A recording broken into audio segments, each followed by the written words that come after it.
خب خب سارا خانم بریم بریم. چجوری شروع کنیم دوباره؟ خب بچه این شما و این هم سارا خانم.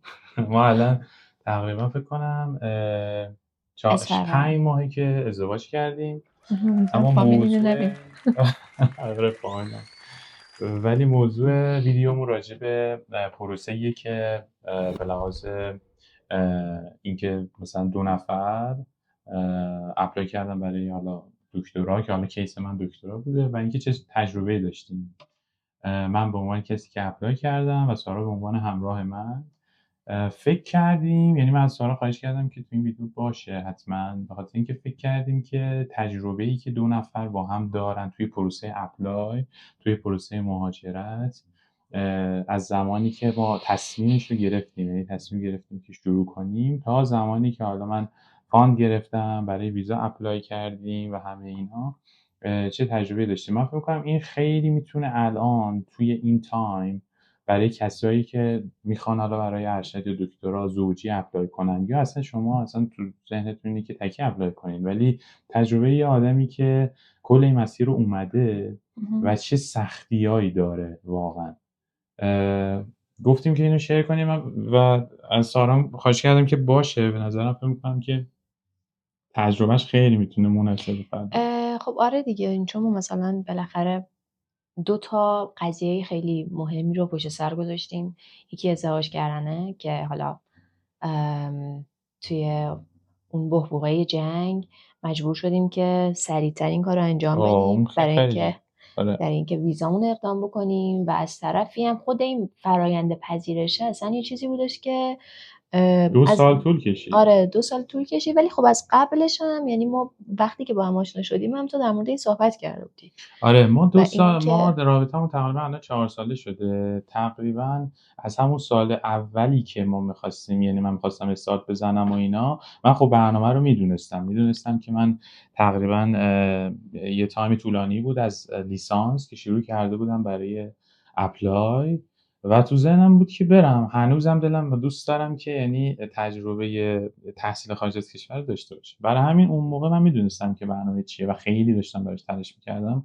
با سارا که دوست شدم، همون اول گفتم که سارا برنامه ما اینه، یعنی من دوست دارم که ازدواج کنیم و بریم، و من الانم توی پروسشم و اینا. ولی خب توی این 1 سال اخیر خب خیلی جدی‌تر شد. یعنی اینجوری بودش که تو شروع کردی به مصاحبه کردن با استادای مختلف. آره. هنوز مقصدش خیلی مشخص نبود، یعنی مثلا میتونم بگم فروردین سال پیش تو با گیلبرت داشتی صحبت میکردی اگر اشتباه نکنم. آره من به خاطر اینکه بتونم، یعنی به خاطر اینکه اون فرصتایی که برای دکتر هست میس نشه، این دامنه رو بزرگ گرفتم که تا جایی که میشه هر جایی اگر قبول شدم و نشد یه پلن بی داشته باشم. یعنی من اوایل شروع کردم برای استرالیا، بعد کنارش کانادا رو هم داشتم می‌بردم جلو، برای اروپا هم اپلای کردم. حالا فرض کن همه این مصاحبه ها همه اینا رو بعد میرفتم. و ما حتی و یه زمانایی انقدر استرالیا برامون جدی شده بود که آره یعنی ما مثلا همینجوری که الان داریم مثلا تصور میکنیم تو کانادا و اینا رو، خب ما ریز جزئیات زندگی توی استرالیا رو در آورده بودیم. استرالیا ایالت‌های خیلی دوست دارم. مختلفش رو، چون فکر کنم 3 تا دانشگاه اونجا اپلای کرده بودی. آره 3 تا دانشگاه دانشگاه چی بود. بود؟ نیو من اول ساوت دانشگاهی که اپلای ولز. کرده بودم نیو ساوت ولز بود، توی NSW توی چی بود؟ که همون همون استرالیا، ایالت. آره نیو آره ساوت ولز بود. نیو ساوت بعد ولز. اولین جا اینجا بود، بعد دومین جا کوینزلند استرالیا بود که خب بعد فرض کن حالا با استادای اینا همشون صحبت کردی، برای اسکالرشیپ ها میخواستم اپلای کنم که اپلای کردم و اینا.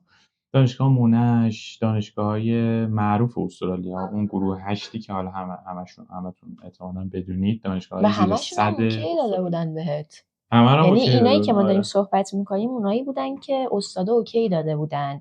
یعنی مثلا اون بقیه رو که مثلا ما همینجوری فقط اپلای کرده بودیم یا مثلا ایمیل زده بودیم و اینا رو مثلا در نظر نمیگیریم. ما اون چیزایی رو در نظر میگیریم که در واقع اوکی داده بودن و ما داشتیم فکر میکردیم، یعنی برهه‌ای از زمان داشتیم تصور میکردیم که ما اونجا چجوری میخوایم زندگی آره بکنیم، چی کارا باید بکنیم، چه چالشایی داره.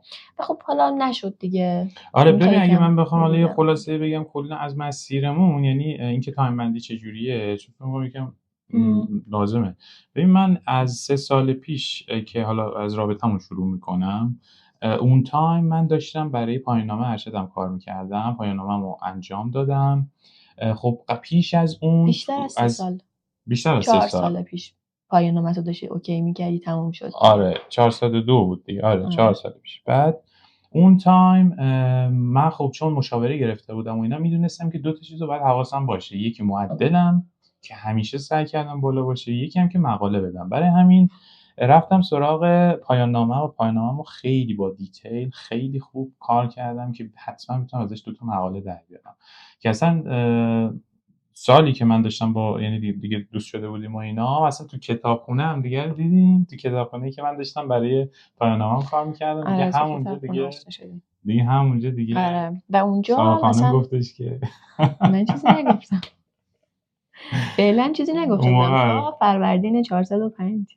تا فهمیدین چه هست. آره از اون موقع یعنی از اونجا شروع شد دیگه. آره. و دیگه اون موقع من استارت زدم، پایان نامه‌مو تمام کردم، نمرم 20 شد، از پایان نامه 2 تا مقاله درآوردم که اون مقاله‌ها خیلی بهم تو پروسه اپلای کمک کرد، چون سایتیشن خورد. الان فکر کنم 30 تا سایتیشن داره و من فکر می‌کنم واقعیت اون اصلا اصل کاری بود که من باعث می‌شد برم تو مصاحبه.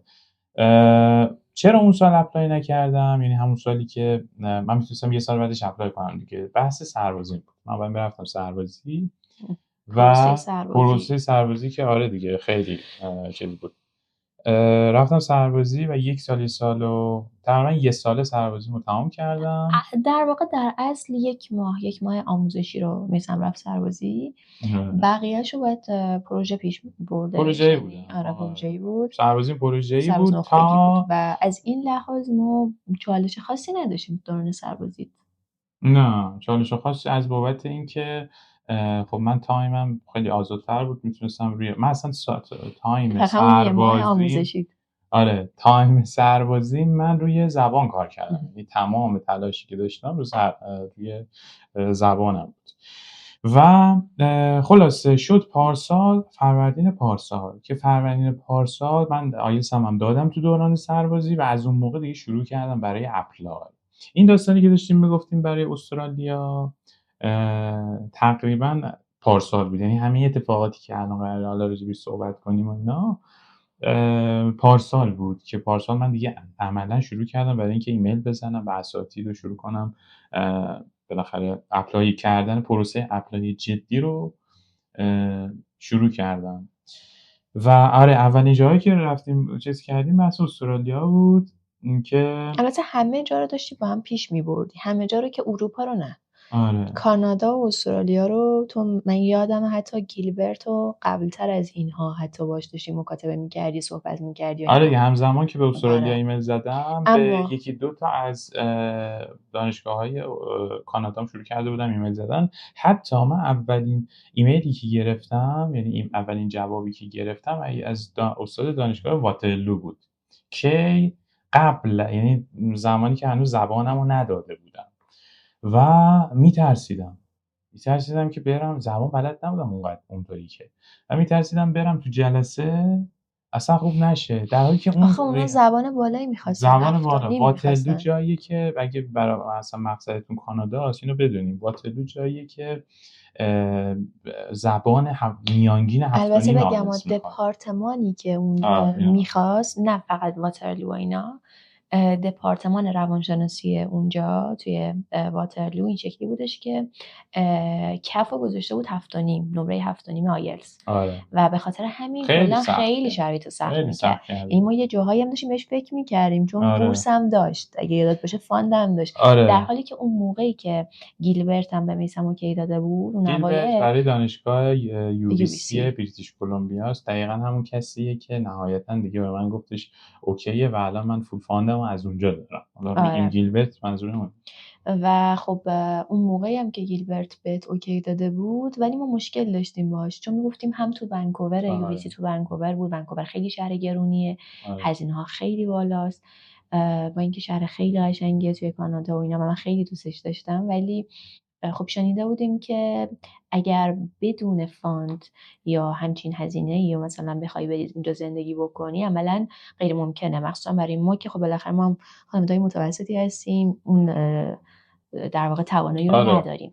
ولی و وقتی که گیلبرت اوکی داده بود ما این شکلی بودیم که خب نه اینو به عنوان یه گزینه داشته باشیم کنارش، چون این فاند نداره ما نمیتونیم روی این حساب بکنیم که حالا ورق برگشت و بازی عوض که به من داشت شد. میگفت حالا اینو بدونین کلا برای کانادا شما اگه اپلای دکترا بخواید بکنین دانشگاهی که قبول بشید کلا یه مینیمم فاندینگ براتون هر دانشگاهی میذاره که هر دانشگاه حالا متفاوته مینیمم فاندینگش. مثلا واترلو تا جایی که من یادم $30,000 بود سالانه و UBC که همون دانشگاه بریتیش کلمبیا اون میگفتش $24,000 که ما گفتیم ماهی 2,000 تا به من میده، یعنی مینیمم فاندینگش این بود.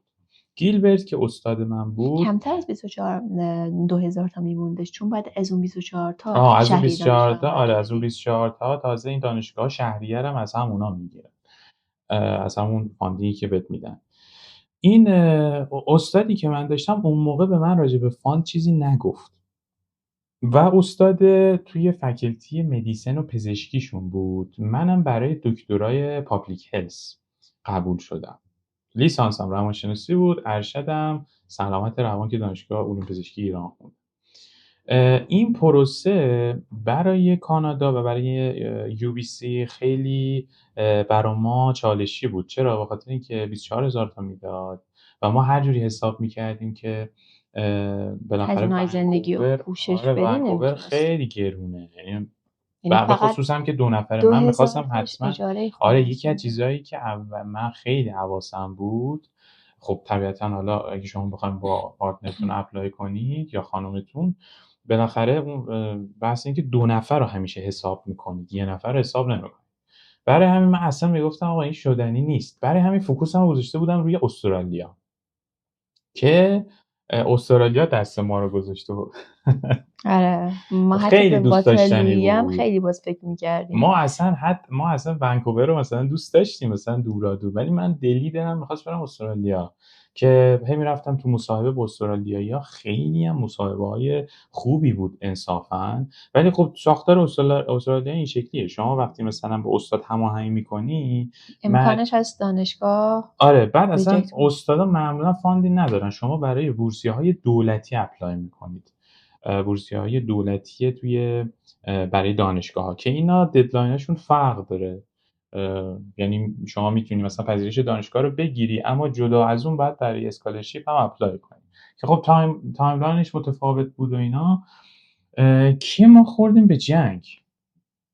اصلا کدوم جنگ؟ اصلا 2 تا جنگ جنگ جهانی اول دوم.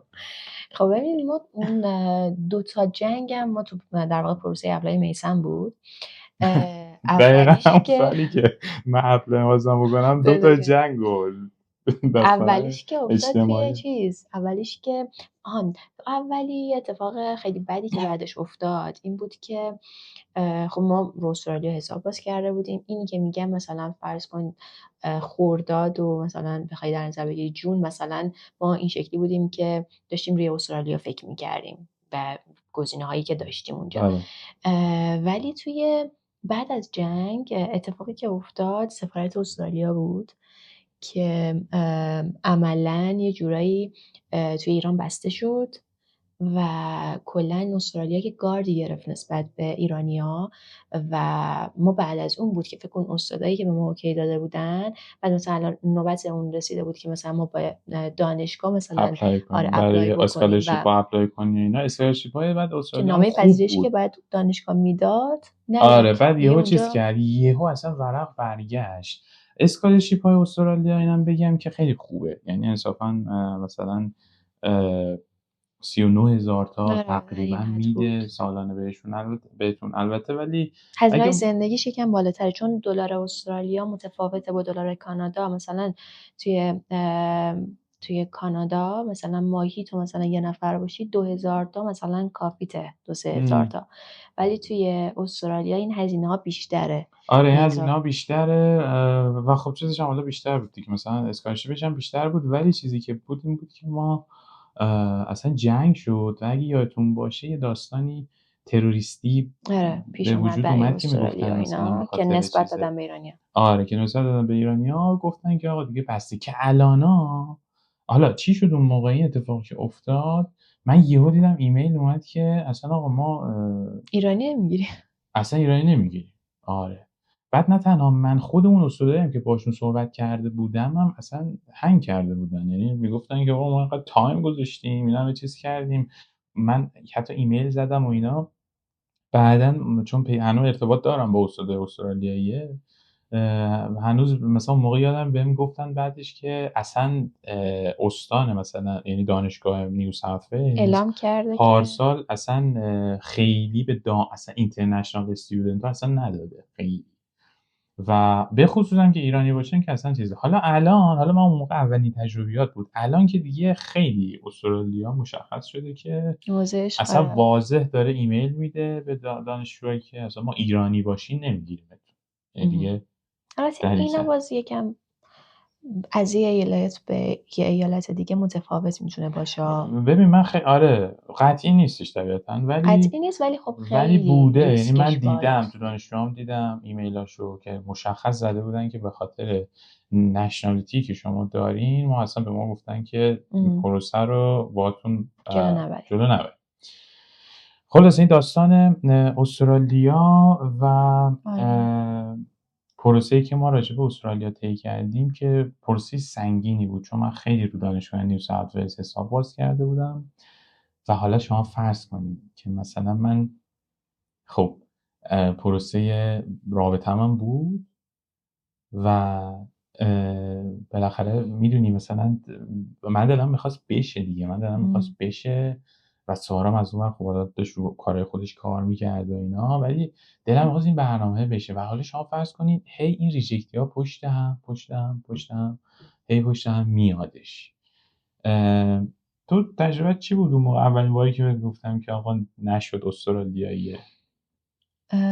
ببین کلا خب اون چیزی که الان توی این چند وقت دقت کردم اینه که اصلا نباید روی یه کشور، روی یه دانشگاه حساب باز کنید. حتی اگر نامه پذیرشتون اومد، حتی من میگم حتی اگر ویزا هم اومد، چون باز هم مشخص نمیکنه چه اتفاقی میفته و این دل بستنه واسه ما یه جاهای خیلی اذیت کننده بود. فکر کنم مثلا استاد بهمون اوکی داده بود، قرار بود که دیگه حالا مثلا اسکالرشیپ و اینا رو هم دریافت بکنیم و یه دفعه مثلا سیاست ها و جنگ و همه اینا آره همه چی عوض شد. اوضاع رو تغییر داد. و الان هم که یعنی ما توی این وضعیتی هستیم که همه چی اوکی شده، نامه پذیرش از دانشگاه UBC گرفته میسم، ولی باز همچنان و منتظر، یعنی در پروسه ویزاییم، ولی همچنان یه جاهایی میسم به من میگه یا من خودم دارم این فکر میکنم که نباید بهش دل ببندیم. مثلا من خودم بعضی وقتا الان توی اینستا، توی شبکه‌های اجتماعی دیگه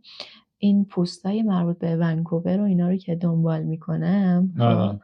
بعد اینجوریه که همش با خودم میگم که اگه نشه چی، اگه این اتفاق نیفته. و ببین این حس کلا بدیه ببین یکم کلا واسه کلا وقتی همین که آره دیگه به ناامید خصوص میشی. ببین میدونی به پروسه اپلا این شکلی که شما هر چیزی که اتفاق میفته رو خیلی مقاومت روانی زیادی میخواد خیلی. چرا؟ به خاطر اینکه تو باید در عین اینکه یه خبر خوشی برات میاد در عین این دل بهش نبندی. حالا فرض کن این چقدر سخته، یعنی تو فرض کن تمام این پروسه رو داری میگذرونی. حالا مثلا ما استرالیا رو گذروندیم، من هی مصاحبه‌های انگلیس رو رفتم و اینا، کنار اینا گیلبرت که دانشگاه یو بی سی بودش به من هی میگفتش که اوکیه بیا تو جلسه. من 3-4 بار باهاش رفتم تو جلسه، خلاصه گفت اوکی هم، من دیگه اوکی هم که باید ببرم جلو. ولی تو اوکی نبودی چون منم اون آره، موقع من حالا اوکی نبودم چون میگفتم که من بود هزینه رو نمیتونم ارزونه، این تو بکنم. اصلا پولی به من نمیدی.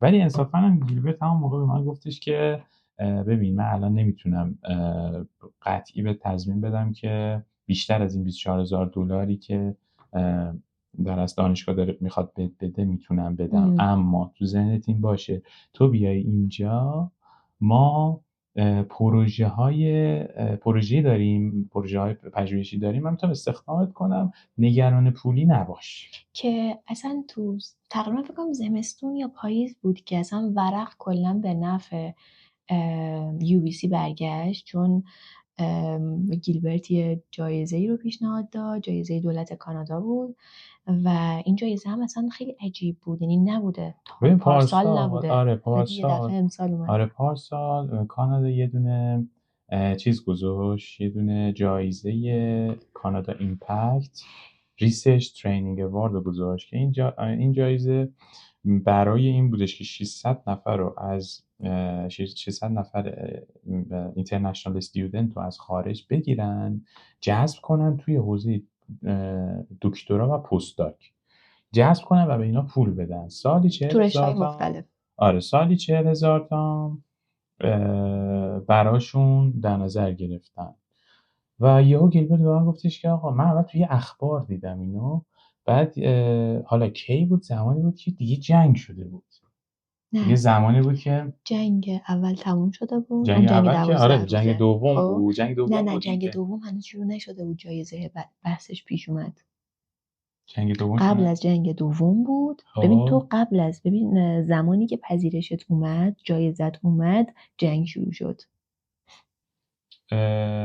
جایزم اومد، نه پروسه اولین، چون چند تا مرحله داشته جایزه خب دیگه من اون اصلا قبولیم توی چیز بود. نه اون بحث این جایزه که اصلا براش اقدام بکنی و گیلبرت مطرحش کرد و گفت منم ساپورتت میکنم، فکر کنم تقریبا اواخر پاییز بود. خب احتمالا پس من دارم این جایزه بودش که خلاصه حالا چیز میکرد و اینا 3 تا مرحله داوری داشت و اول بعد استاد انتخاب میشد، بعد استاد دانشجو رو انتخاب میکرد و بعد همه اینا میرفتن داوری میشدن و از تو دل اینا انتخاب میشدن. یعنی پروسه داوری خیلی زیادی سختی هم بودش و کلا هم مثلا شاید 20 نفر اینا فقط دانشگاه یو بی سی میگفت من قبول میکنم، نه که حالا ما هم تلاش بود هم شانس. ایرانی 40 نفر فکر کنم، 70 نفر 40 نفر 70 نفر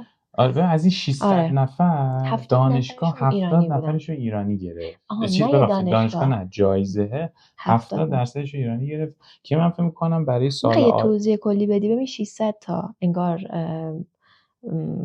ظرفیت داشته، 600 نفر کل کانادا، نه فقط یه دانشگاه، یعنی سهم هر ایالت هم متفاوت بود. مثلا هر دانشگاه دانشگاه متفاوت، مثلا دانشگاه تورنتو مثلا یه ظرفیتی داشت و دانشگاه یو بی سی 20 نفر، ولی کلا از این 600 نفر 71 نفرشون ایرانی بودن که حالا تو هم پستاک هم تو دکترا، یعنی این بخوای در نظر بگیری از این 71 نفرش هم مثلا یه 20 نفرشون پستاک بودن تقریبا. و برای دکتراها ارزون چیز بود، کمتر بود، مثلا 20 نفر بودن. و دیگه جایزه حالا دیگه تو پروسه جنگ بودیم و اینا که من هی داشتم ایمیلم رو چک میکردم و اصلا قطع بود دیگه، اینترنت هم قطع بود. هی من رفرش میکردم که ببینم ایمیل میاد چقدر دنبال این گشتم خودمو به نت وصل کنم. خیلی سخت بود. آره یعنی میگن این پروسه که در نهایت اومد و گفتن که آره شما دارین. حالا ما الان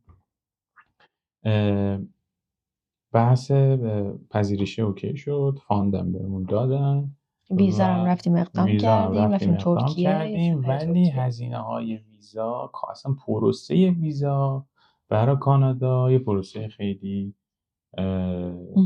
کلا اصلا جدیه. سفارت کانادا معروفه به این که ویزاها رو خیلی، یعنی پروسه جوابدهی به پرونده های ویزاش خیلی کنده و خب البته الان هم خیلی زیاد نشده برای ما، ولی خب ما مهلت دیگه ای هم نداریم. الان فکر کنم 11 آگسته، درسته؟ 13 آگوست. خب 13 آگسته و خب ترم میزم مثلا از سپتامبر شروع میشه آره یکی از و چالش‌های دیگه تقریبا که آره 3 هفته. همون دیگه یکی از چالش‌های دیگه‌ای که داریم، یعنی کلا فکر می‌کنم باید حواستون باشه اگه برای کانادا اپلای می‌کنید، اینه که پروسه اپلیکیشن برای دانشگاه و اپلیکیشن برای ویزا زمین تا آسمون متفاوته. شما میتونی مثل من فول فان شده باشی، دکترا باشی، جایزه دولت برده باشی و همه اینا، ولی فعلا این هیچ تضمین خبری نمیکنه تضمین که نمیکنه حتما که سر اون تایم میاد. خیلی موقع سرت هم بره. هستش که ریجکت ممکنه بشین. این تجربه 2026 ماست و اه، خب الان که من داریم باهاتون صحبت میکنیم الان بین، یعنی اگه تا یه 5-6 روز دیگه تا 10 روز دیگه نیاد مجبورم که دیفر کنم و حالا بماند که دیگه دیفر کردن دانشگاه میگه من یه ترم دیفر نمیکنم، 2 ترم دیفر میکنم. از اون ور جایزه‌ای که حالا ما بردیم جایزه میگه من 30 سال بگذره جایزه رو نمیدم. یعنی میدونید چی میگم؟ یعنی این مقاومت روانیه که اینجا داریم راجع به صحبت میکنیم این تو همش هست.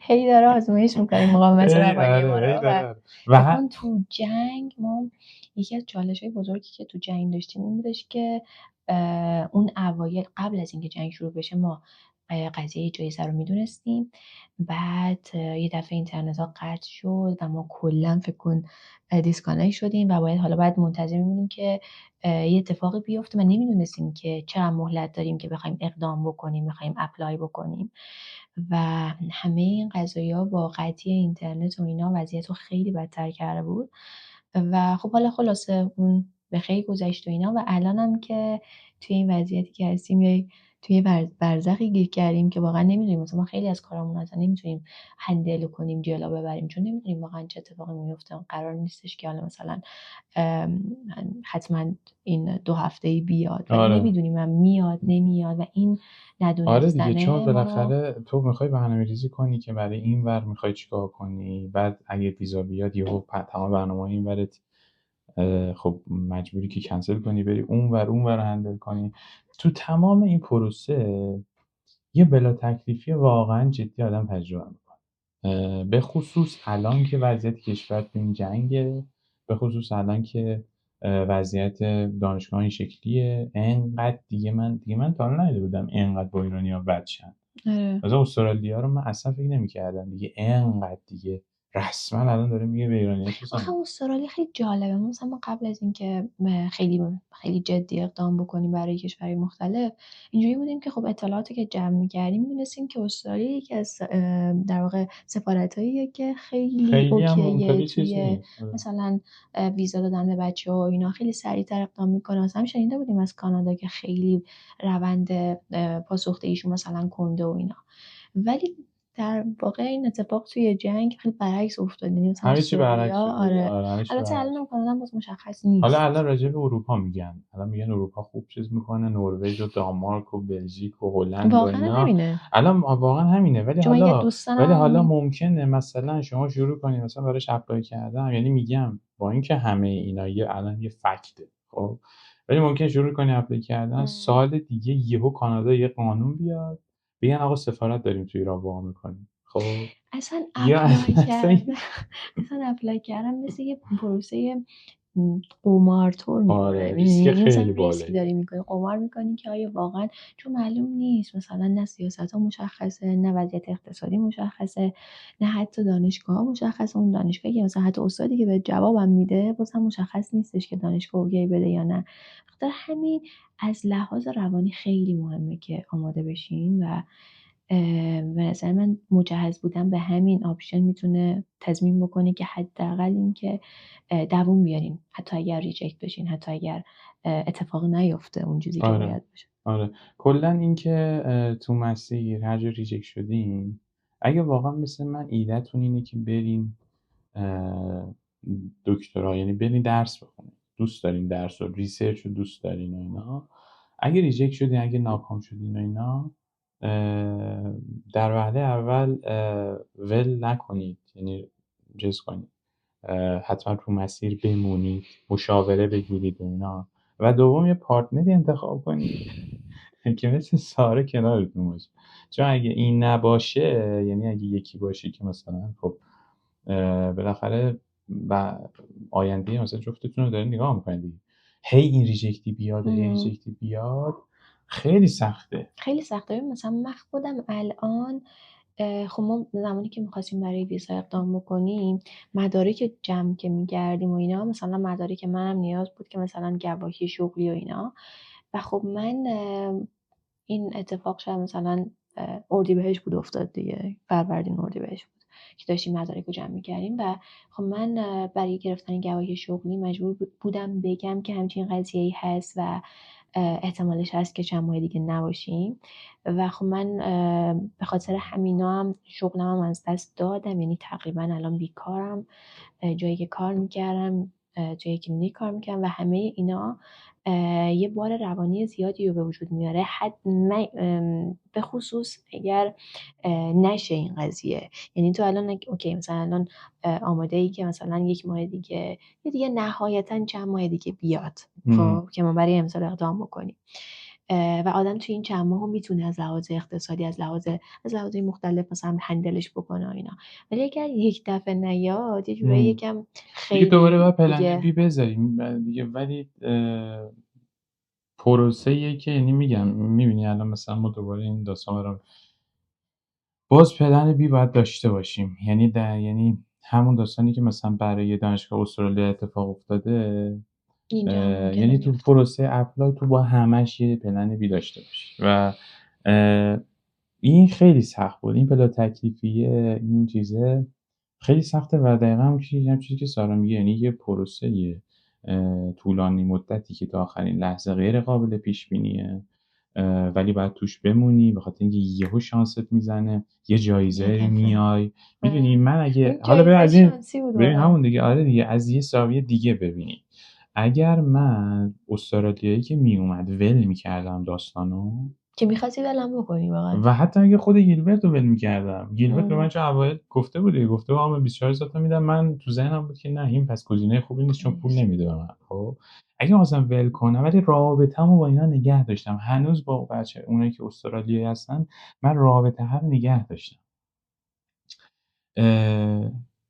یهویی تو بودن تو این مسیر یه سری، علاوه بر این که سری چیزای منفی داره و بلا تکلیفی و ریجکت میشی و اینا، یه سری جاهای چیزای خیلی خوبی هم داره که یهو یه کشوری میاد یهو یه قانونی میذاره که اتفاقا به نفعته. خیلی مهمه پس تا آخرین لحظه بمونی. یعنی ما چیزی که یاد گرفتیم خودمون اینه که این پروسه، خب حتی اگه الان ویزامون ریجکت بشه، خب باز توش میمونی. یعنی باز ممکنه من برم جای دیگه یکم اپلای کنم، باز چیز رو ببرم، یعنی ریجکتی رو ببرم تو دادگاه، بالاخره یه جوری تو این پروسه میمونی. میدونی چرا؟ به خاطر اینکه خب من که تکلیفم مشخص بود، همیشه دلم میخواستش اپلای کنم و اینا، سارام بک‌گراند آکادمیکش و بودن تو این شرایطش، و بالاخره وضعیت الانی که الان داریم ما نگاه میکنیم ایرانو، میگیم که خب، یعنی میگیم که آقا اصلا این پلن و اصلا تو حتی الان هم اتفاق نیفته، ولی من داشته باشم تو زندگیم برای وضعیت الانی که تو جنگ تورم 60-70% و اینا دیگه. ببین تقریبا 80% مسیر اومدیم، شاید هم بیشتر دیگه، فقط یه دونه همون جواب ویزای میمونه دیگه. آره دیگه جواب ویزا هست، و حالا باید منتظر باشیم ببینیم چی بشه. ولی پروسه خیلی سختیه، یعنی پروسه به طور قابل توجهی سختیه. تو سارا مهمترین چیزی که تو این تایم تجربه کردی که دیگه یه جایی بود دیگه اذیت داشتی میشدی تو کل پروسه، و این به خاطر این بود که ما تو پروسه اپلای بودیم، چی بوده اون؟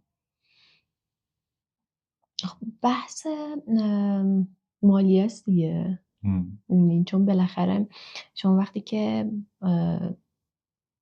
درستش اینه که توی اپلای در واقع روی یک موضوع متمرکز باشی و برای اینکه جواب بگیری، برای اینکه سریعتر جواب بگیری، باید خیلی کامل رو اون فوکوس بکنی و بنابراین وقت نمی‌کنی کارهای دیگر رو انجام بدی. از لحاظ اقتصادی هم ممکنه خیلی توی سختی و اینا باشی، ولی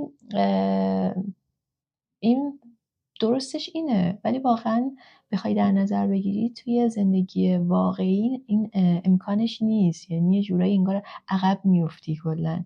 یعنی اون فشار اقتصادی یه جاهایی اذیتت میکنه. حالا باز من اون موقع کار میکردم خب، ولی الان حالا برعکسش شده. الان هم حالا چیز هستش، ولی خب آره هم ببین هم راه کردن، یعنی همه اینا رو با هم جلو بردن اسکیله که به نظر من این اسکیل هم باید روش تمرین کنین. اگر مثلا تو ذهنتونه که بیاین تو پروسه اپلایه، 2 نفری بودن هم اتفاقا به نظر من یه جاهایی یه باگایی داره ها، ولی یه جاهایی اون قسمت ساپورتیوش هم خیلی هست آره دیگه. مثلا من اون جایی که بعضی موقع ریجکت میشدم، مثلا حمایت روانی سارا خیلی مسئله بود، یعنی خیلی خوب.